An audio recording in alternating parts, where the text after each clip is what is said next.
90s, Nigeria was in the thick of military rule, and none was more brutal and notorious than General Sani Abacha's, whose dictatorship recorded numerous human rights violations. But one case captured headlines and ignited global outcry and condemnation: the killings of Ken Saro-Wiwa and the Ogoni Nine, a group of environmental activists accused of murder, tried, and then executed, an action that provoked global outrage against the government. They were accused of killing the Ogoni four traditional chiefs whose deaths set off a chain of events that led to the execution of the Ogoni Nine and plunged the oil-rich Ogoni into crisis. Now, 30 years on, President Bola Tinubu has conferred national honors on these four elders and announced the resumption of oil exploration in the region.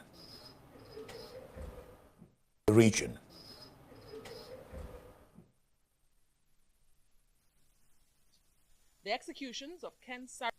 I hereby confirm national honor as a commander of the Order of Niger, CON, on the following instructions: Chief Edward Kopani, CON, Oshumos; Chief Albert Badi, CON, Oshumos; Chief Samuel Orage, CON, Oshumos; Chief Toflios Orage, CON, Oshumos. No matter what happens, no matter how long it takes, in the end, not only Ogoni will become a better place, but Nigeria as a whole is on the right path. And I want to thank Mr. President. I want to thank the NSA in particular for the tedious work they've done in bringing all this together. I'm a bit emotional at the moment, but my father and the other three will today at least be very happy that their efforts have been recognized. And we are living here with the hope that something practical is being done and that our matters have received a hearing at the highest level. Well, I'm now joined by Swage Bade, son of Albert Bade, one of the Ogoni Four, who was lynched by a mob in May 1994. Swage, glad to have you join me. Oh, thank you very much. Well, thank you for inviting me over. It's been long, but it will still be right to say condolences, I mean, for the loss of your father. I know it's taking quite some time, but I mean, you feel for loss of one is lost. I mean, it's a loss. You listen to the president along with me. Both of us listen to you. What's your gut response to the president's gesture? Does it address the issues of the Ogoni people? Are you satisfied? And will this close the chapter of all that transpired? Okay, before I answer your question, first of all, let me thank you for inviting me. You know, it was just about an hour ago. I really didn't want to speak on this issue, but I think I owe it to my father to speak. I also owe it to our dear president, His Excellency Bola Ahmed Tinubu, to say something.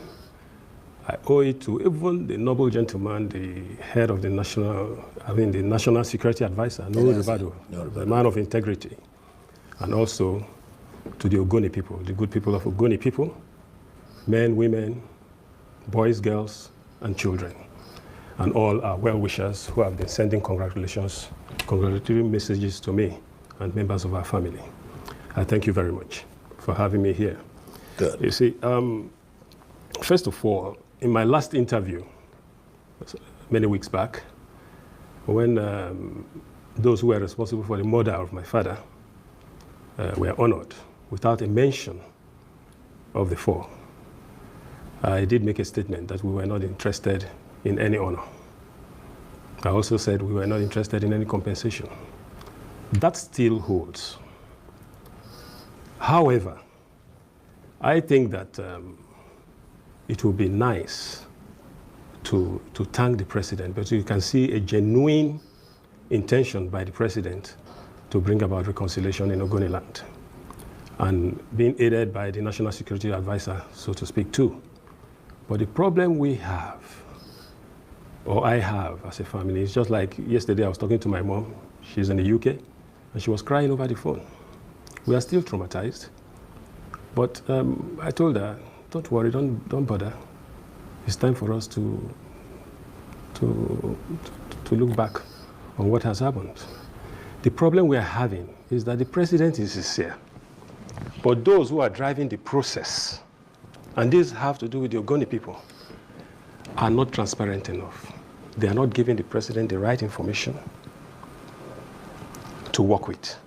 And that is why murderers were, honored. And then our fathers became an afterthought. It's very sad. I'm not too bothered about honors because I know very well that my father was an honorable gentleman. And for goodness sake, whether honor or no honor, you can't take away honors. My late grandfather, Right Reverend Barbera Conan Bade, served this nation meritoriously. After a stint in Ireland, he came to serve here in the Methodist Church and rose to the position of a Right Reverend. We can call him Bishop because it was about when he retired. And he served in Uzuakoli with the World Council of Churches. The World Council of Churches noted him as a man of integrity, where he took care of refugees at the refugee camp in Uzuakoli, of giving them relief materials and so on. And eventually Shagari conferred upon him an MON. Is that not enough for us? That you have a grandfather that was able to do that for the family. My father deserves this, no doubt. The problem here is that even those who murdered them, I won't say the president doesn't have a right to take that decision because he knows what he is doing to bring about peace in Ogoni. Do you understand? But amongst these people, you have a juju priest, you have a street urchin, you have a motopark tout. And in this country, for goodness sake, we have men of integrity, people like Wole Soyinka, men and women of integrity who have taken honor, who have been conferred with honors. Do you understand? But unfortunately, maybe that is what those who are driving this process have caused. And then, of course, it now makes Nigeria look like a bag of irregularities. All right. Yeah, so, I just want to, because I know probably you don't have the time that much, but I'm not going to stop you from talking. Maybe you might throw your questions as you want. We'll talk, we'll we'll chat. Yeah. One quite appreciates the feeling. We will come to the question of those who are driving the process and all that. But former president of the MOSOP, who spoke there briefly, Ledo Mete, he said the meeting signaled a new dawn for Ogoni. Yeah. It is a new dawn for Ogoni people because I'm aware that when the president granted pardon to the 9, Mete was one of those who said pardon implies guilt, they should be exonerated. I mean, that's the other side because the talk was that Mete said so?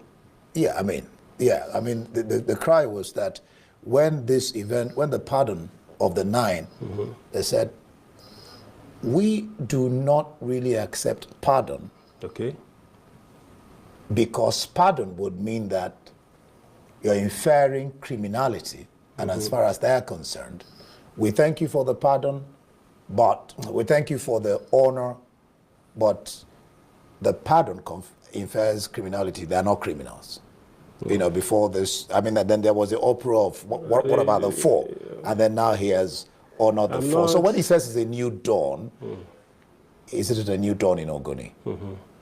Isn't it a new dawn in Ogoni? It should be. I'm not here to dig up old wounds. I'm here to also support the peace process. Good. And I could throw in a bit of advice. I'm a victim, I'm not a leader.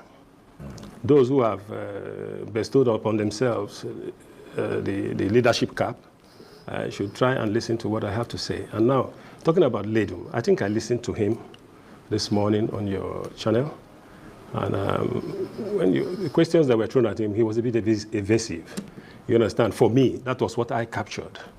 And that, for instance, why I talk about transparency, from the beginning of this process to this moment, I was never part of it.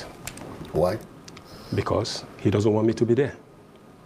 I've said this before. He doesn't want me to be there. So how transparent is it? I'm a victim. My father contributed immensely to the development of Ogoni. He was a wonderful man. The other people, your body and Orage, I think that there are two Orages there. Yeah, two Orages. And then you have Kobani or somebody. Yes. Are they part of the group too? Yes, they are part of the group. No, just Kobani and one of the Orages, Barrister Tom Orage. That are pursuing it. They are there, and they were there for the honors. I just heard about. I didn't even know that they were going to honor them. I just heard, like every other person on the streets. When they're there as representing, I mean. No, we don't have that understanding. I've always complained that my father contributed immensely to the development of Ogoni and died for the peace and development of Ogoni. So why shouldn't I be there? Why shouldn't I make my contributions? And for instance, for goodness sake, you should even care about his widow, my mom, my dear mom. Why can't you even consult with the family, talk with us, and say, okay, this is coming up, and we want you to be there. Who is receiving it on our behalf? Is it Ledum? So the point now is this. Yeah, because I'm aware the governor was among the entourage, right? Yes, so the point... Governor Fubara led his delegation pledging his full cooperation. He says this is a sign that this government is serious about resolving this issue. So the point I'm trying to make, no, of course, I can see the sincerity of the president. I've told you that from the beginning. And I support that process. But then, first things first, be transparent. I'm an Ogoni man. That we are civilized, those of us that they killed our fathers and our supporters, the fact that we are civilized, we don't come out and make noise. We don't go about fire hose of falsehoods. The kind of way that people go about things. You know what I mean by fire hose of falsehoods? Where, a propaganda technique where falsehood is being promoted rapidly, continuously, through different channels. Do you understand? Not minding for truth and consistency. This is the problem. This is what has bedeviled the Ogoni people. Do you understand? They have been blindsided, weaponized, blindsided, to the point now that they harm themselves. And this is exactly what Ledum and those who have styled themselves as leaders should concentrate on. I sit down back at home and I can feel the palpability. Point now is this. Yeah, because I'm aware the governor was among the entourage, right? Yes, so the point... Governor Fubara led his delegation pledging his full cooperation. He says this is a sign that this government is serious about resolving this issue. So the point I'm trying to make, no, of course, I can see the sincerity of the president. I've told you that from the beginning. And I support that process. But then, first things first, be transparent. I'm an Ogoni man. That we are civilized, those of us that they killed our fathers and our supporters, the fact that we are civilized, we don't come out and make noise. We don't go about fire hose of falsehoods. The kind of way that people go about things. You know what I mean by fire hose of falsehoods? Where, a propaganda technique where falsehood is being promoted rapidly, continuously, through different channels. Do you understand? Not minding for truth and consistency. This is the problem. This is what has bedeviled the Ogoni people. Do you understand? They have been blindsided, weaponized, blindsided, to the point now that they harm themselves. And this is exactly what Ledum and those who have styled themselves as leaders should concentrate on. I sit down back at home and I can feel the palpability of the problems and the tensions. The superficiality of the exercise is even fanning this mass mediocratization that exists amongst our people right now. Are you saying then that the consultations of the presidential committee set up for this purpose didn't do that? It's not deep enough. And it's an advice. I'm not criticizing to cause problems. I'm criticizing that they may be able to pick this. Because even the government, as they are working on their own side, the Ogoni people, the government, I think they should also, inform the intelligence agencies to do their job and know what is happening on ground among the grassroots. Do you understand? So that is a very major problem. For instance, this morning when I listened to Ledum, or no, not Ledum, it was on Channels Television, I listened to Magnus. Magnus was speaking and he said... Magnus Abe. Yes.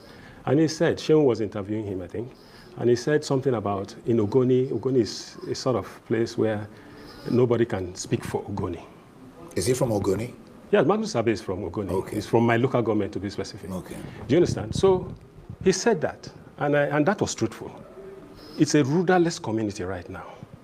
Even Magnus himself almost got killed many years ago, under the Amechi administration. Went for a rally in Bori, and they were throwing things at him.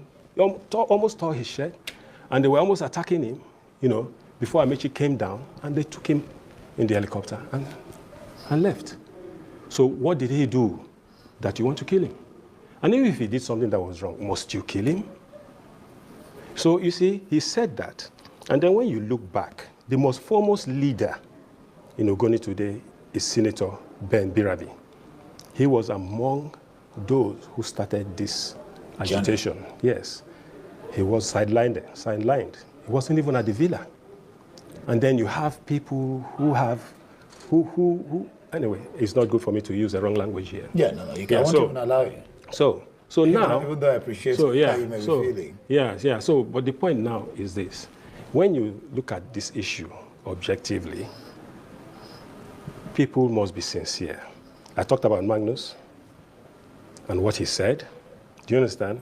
And trying to break it down. And then even Joy was on your station. Joy Nunye was on your station this morning. And then she rounded up by saying that they are pursuing the exoneration process. So when what? The exoneration process there, and they hope that it's going to that Ken Saro and the others will be exonerated. You understand? Oh, well, that's what I was talking about earlier about not accepting pardon. Now, how does that help our peace process? Peace passes through stages. Peace, you go through peacemaking. We are still at the elementary stage of the peacemaking. And for goodness sake, my father, I'm the most traumatized of all the families because Kenneth was in London. Orage didn't come near the scene. I rescued the remaining people that were not killed, but they were wounded. One was unconscious. I was in the palace. I witnessed blood splatters around the walls and everything on the floor. I was looking for my father until Adeju got there and he told me, your father is dead, and they took him away. So you see, I am traumatized daily. I have nightmares, even at my age, I still have nightmares of my father. You can imagine you didn't see his body. So what am I saying? Things must be taken seriously now. Ogoni is volatile. Do you understand? It has a rare kind of insecurity, uncertainty, like I said. So there must be a deliberate attempt to inculcate in the people of creativity, productivity, and prosperity. Who will do that? The leaders are saddled with that. I can do it in my own little corner. Do you understand? But the leaders must look at these things objectively. I'm aware that government, what is it? I think it's told the NSA. The NSA is supposed to organize, I think that's it, is supposed to, after more than 3 decades, all exploration has stalled in Ogoni, but now the president has ordered the NSA, or directed rather, not ordered, to engage with NNPCL, Ogoni people. That is still going to take a long process. For so far as well, this is for exploration. Yes, it's a good decision, because this is what our fathers even stood for. When Ken Saro was talking about stop the flow of oil, do this, there was so much violence, and they were saying we need to dialogue with government to get what we want. We are back to that place. So you said if this is a long process, what are you... What I mean by the long process is that they must be sensitive to the plight of the ordinary Ogoni man. It's not us. So what's the plight of the Ogoni people? You have an Ogoni man or woman in the village who cannot even have 1 square meal.